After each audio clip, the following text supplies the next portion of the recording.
धर्म की परंपरा और आज से हजारों साल पहले आयुर्वेद का जन्म हुआ। लेकिन यदि हम उस समय के हैबिटेट की कंडीशन को ध्यान करें तो आप पाएंगे कि पूरे वर्ष लगातार निरंतर बारिश होती रहती है। बड़े बड़े पेड़ थे, घने जंगल थे और कुछ जगहें धरती पर ऐसी भी थी जहां सूर्य की किरणें तक नहीं पहुंचती। ह्यूमिडिटी यानी कि आर्द्रता अपने चरम पर थी धरती के सरफेस पे।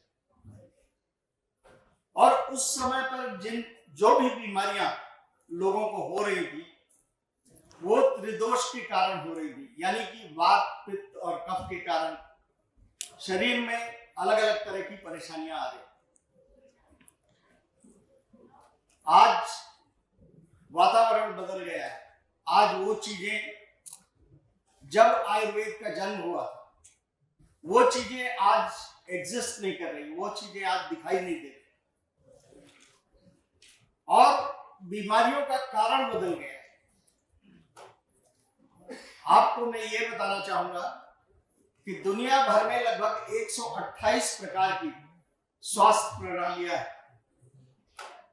और हर प्रणाली जिस समय पर उसका जन्म हुआ वो उन बीमारियों में कारगर थी जिसके लिए उनका जन्म हुआ।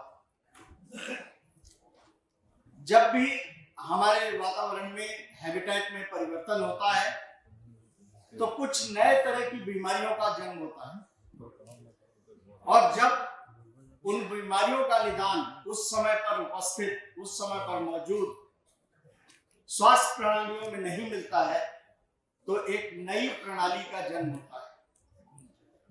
और इसी कारण से सिलसिलेवार इतनी सारी स्वास्थ्य प्रणालियां तैयार हुई।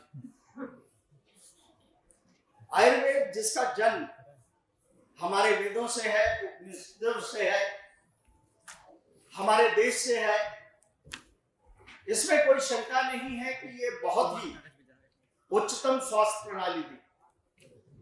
शरीर के हर तरीके की समस्या का इसमें निदान था। लेकिन समय के साथ जो इसमें शोध कार्य होना चाहिए था वो शोध कार्य नहीं हुआ और उसका कारण ये है कि लगभग 1500 ईसा पूर्व से लेकर 2000 ईसा पूर्व के समय से हमारे देश में आक्रमणकारी आने शुरू हुए, आक्रांता आने शुरू हुए और उन्होंने आयुर्वेद को दबाना शुरू किया, आयुर्वेद का हनन शुरू किया, इसको धीरे धीरे समाप्त करने का काम शुरू किया। आयुर्वेद के ज्ञान के साथ साथ चिकित्सकों को जला दिया गया और जड़ी बूटियों को नष्ट किया गया और ये सिलसिला बहुत लंबे समय तक चलता रहा और यदि हम आज कहें तो आज भी ये सिलसिला चल रहा है।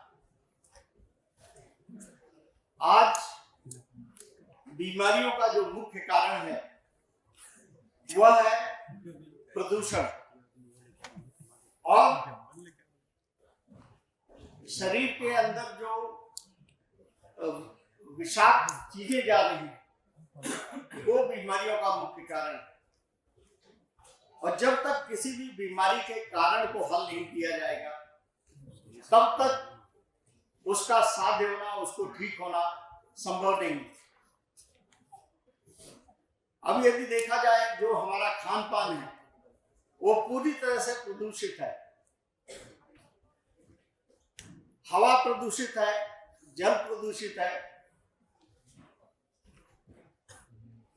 और हमारे शरीर के अंदर जो भी चीजें जा रही हैं उनसे हमारे शरीर के अंदर विषैलापन बढ़ता जा रहा है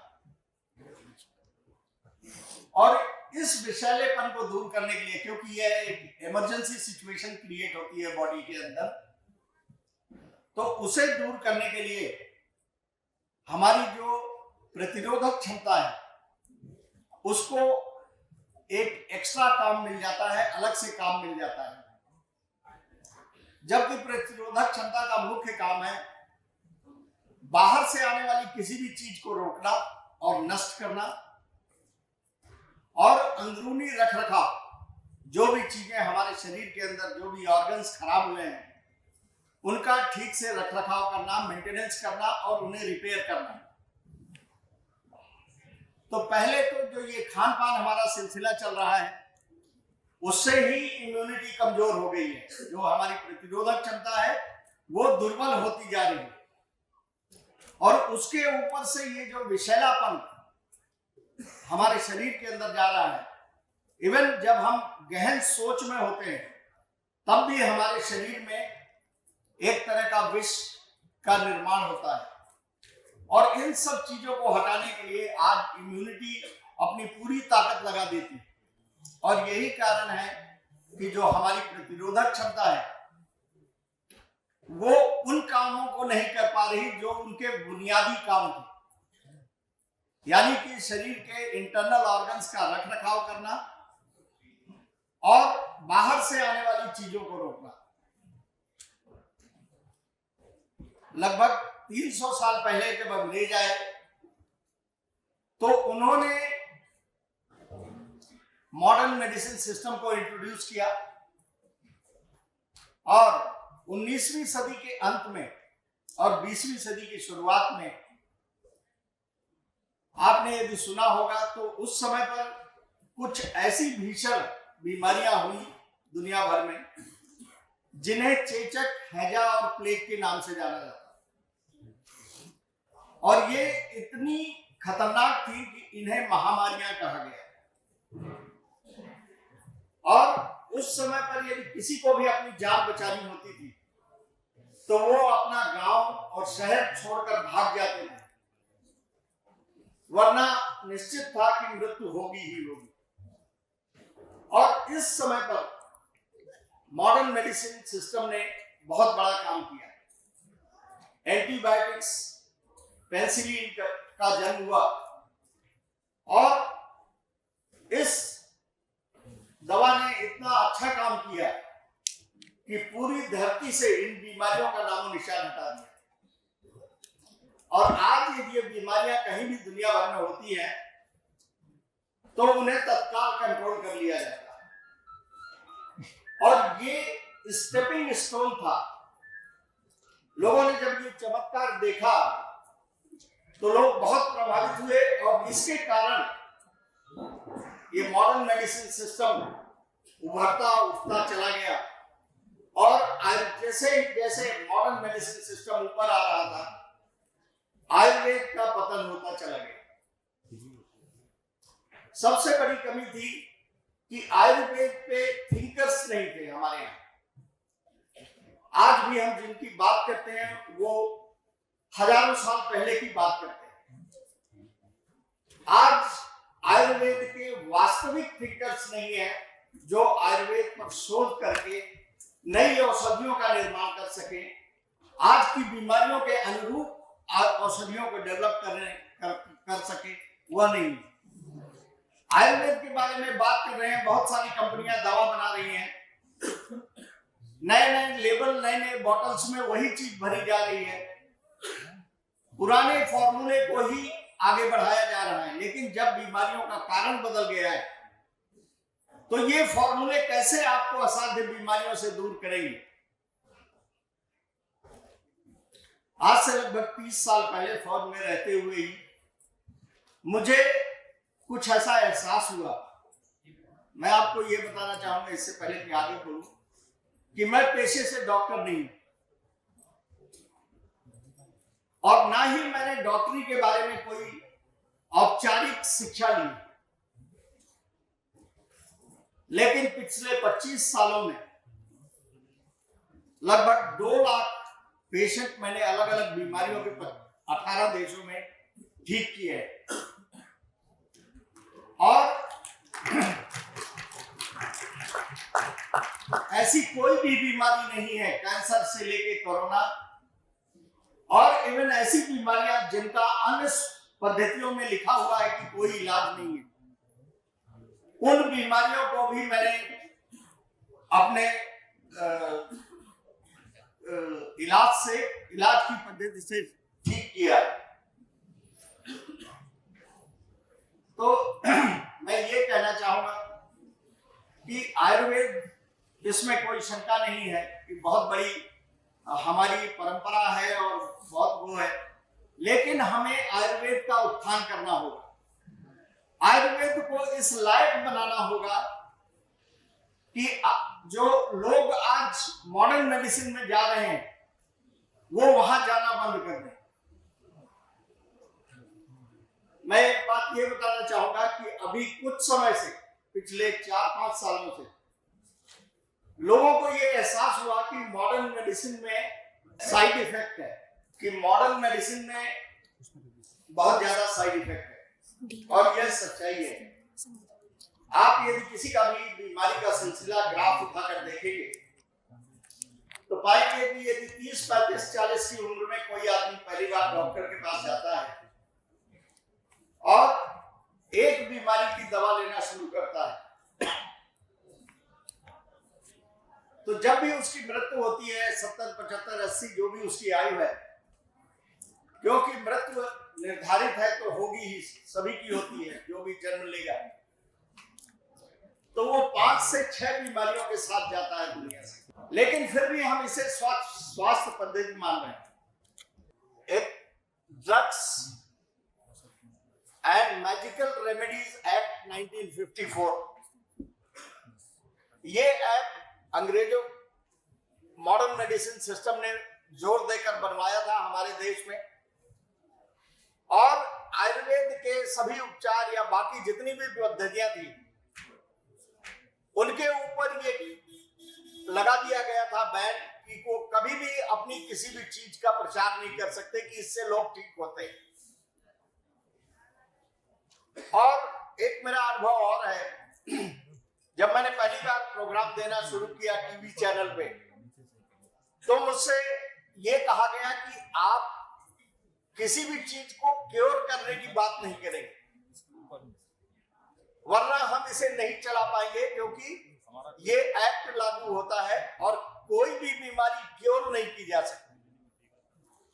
और ये इसलिए किया गया, ये जो एक्ट लगा है, क्योंकि मॉडर्न मेडिसिन सिस्टम किसी भी बीमारी को ठीक नहीं करता।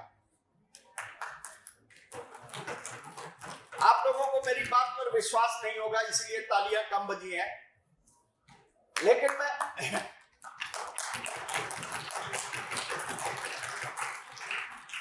मैं आपको बताना चाहूंगा कि मॉडर्न मेडिसिन सिस्टम सिर्फ सिम्टम कंट्रोल करता है, लक्षण को दबाता है, बीमारी को नहीं। और धीरे धीरे जब आदमी ये लक्षण कंट्रोल मेडिकेशन लंबे समय तक खाता है तो बीमारी को बढ़ने का मौका मिल जाता है, और वो इतनी उग्र हो चुकी होती है कि कुछ दिनों में सिम्टम कंट्रोल मेडिकेशन काम नहीं करता, और तब डॉक्टर या हॉस्पिटल पेशेंट को कह देते हैं, जवाब दे देते हैं। आजकल ये बहुत कॉमन है कि जवाब दे दिया सर डॉक्टर।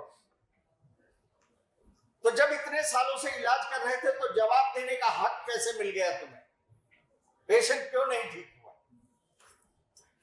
क्योंकि वो पूरा सिस्टम ही बेस्ड है सिम्टम कंट्रोल पे।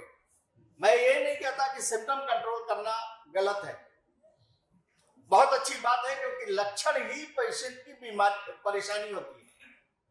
किसी भी आदमी को बीमारी से कोई लेना देना नहीं। यदि आपको लक्षण ना परेशान करें तो आप कभी कोई इलाज नहीं लेंगे, किसी डॉक्टर के पास नहीं जाएंगे, बीमारी को कुछ भी हो जाए शरीर में। तो चूंकि पेशेंट की परेशानी लक्षण है, इसलिए लोग लक्षण कंट्रोल का मेडिकेशन खाते हैं और खुश हो जाते हैं, और ये मान लेते हैं कि उनकी बीमारी ठीक हो रही।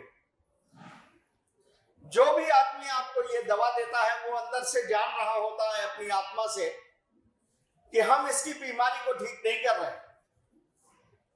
लेकिन वो ये चीज आपसे छुपाए रखता है, आपको बताता नहीं। इसका मतलब है वो आपको धोखा दे रहा है। वास्तविक रूप से ये drugs and magical remedies act 1954 ऐसी स्वास्थ्य पद्धतियों पे लागू होना चाहिए जो लोगों को धोखा दे रहे हैं, जो लोगों को सच्चाई नहीं बता रहे। इस बार पर भी ताली हो जाए।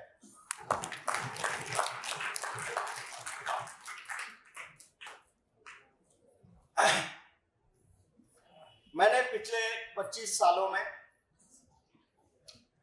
आयुर्वेद पर काम करना शुरू किया क्योंकि मेरा मूल आधार आयुर्वेद है। फर्क सिर्फ इतना है कि मैंने इसको नाम जैरोपैथी दिया। उसका कारण यह है कि इसके सिद्धांत अलग है। इसमें मैं वो परंपरागत आयुर्वेद के सिद्धांतों को फॉलो नहीं करता क्योंकि बीमारियां बदल गई हैं, उनके कारण बदल गए हैं, इसलिए दवाएं बदल गई हैं। तो और इस प्रकार से आयुर्वेद में पहले भी हुआ है, अलग अलग नामों से चीजें डेवलप हुई हैं, सब एक छत्र छाया के नीचे आती हैं। और इसमें जितनी भी चीजें हमने डेवलप की है उन सभी का कोई साइड इफेक्ट नहीं है। Sir 2 minute. उन सभी का कोई साइड इफेक्ट नहीं है और असाध्य से असाध्य बीमारियां इससे ठीक होती। मैं शंकराचार्य जी से अनुरोध करूंगा कि वो मेरे सिस्टम के बारे में और जानकारी चाहे तो मैं उपलब्ध कराऊंगा, लेकिन ये मानव कल्याण के लिए, आज की बीमारियों के लिए और समाज के लिए आयुर्वेद की बहुत बड़ी देन होगी जो हम लोगों तक पहुंचा सके। और जिनको भी असाध्य बीमारियां हैं या सरल सी बीमारियां, कफ कोल्ड लीवर है, कफ कोल्ड है, वो भी इसका प्रयोग करके देख सकते हैं। इसके साथ ही मैं अपनी वाणी को विराम दूंगा। बहुत बहुत धन्यवाद sir. Thank you very much.